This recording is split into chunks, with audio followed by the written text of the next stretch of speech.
what she's done. No, it's just we all know the track so well, and it could just sound like a sort of a cheap copy in a way. But what you've done, so when the album came, I opened it, put it on the CD player with some, excitement.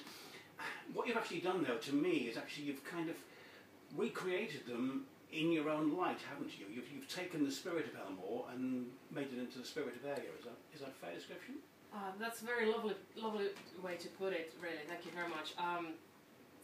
What I did, of course, it was a risky thing to start to do something like that. But Elmer James has been always one of my biggest idols, and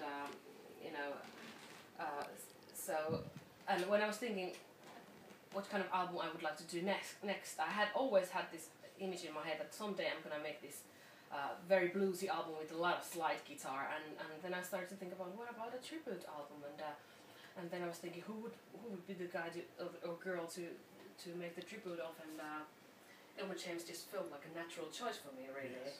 And of course, when I started to go through the songs, I listened to a lot of his repertoire, and had to pick up the ones that would suit me the best, and the ones would, I felt that I could probably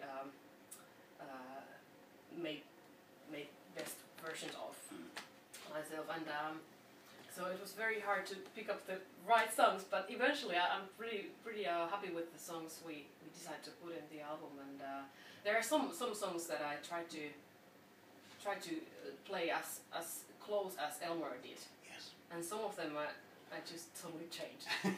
Was the reason for playing them close like Elmore because you felt you couldn't make any alteration which would improve it, or?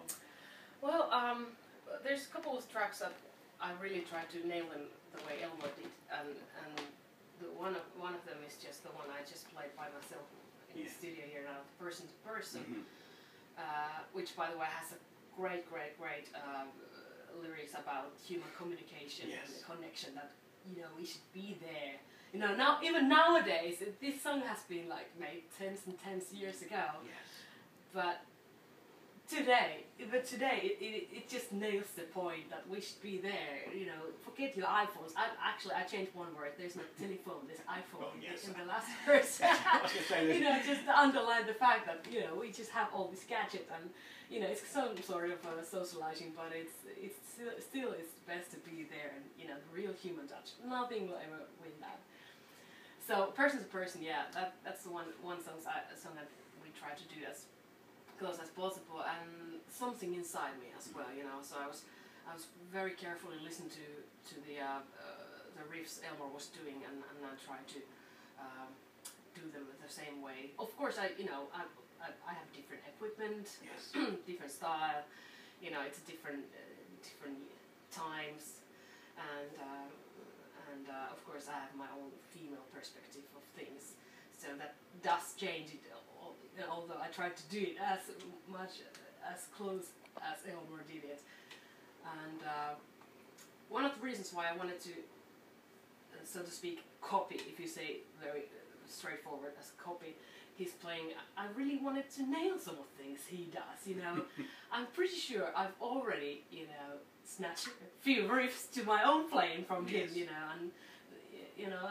and of course you always when you learn from other artists, you take something what they've done and then you mold it into your own.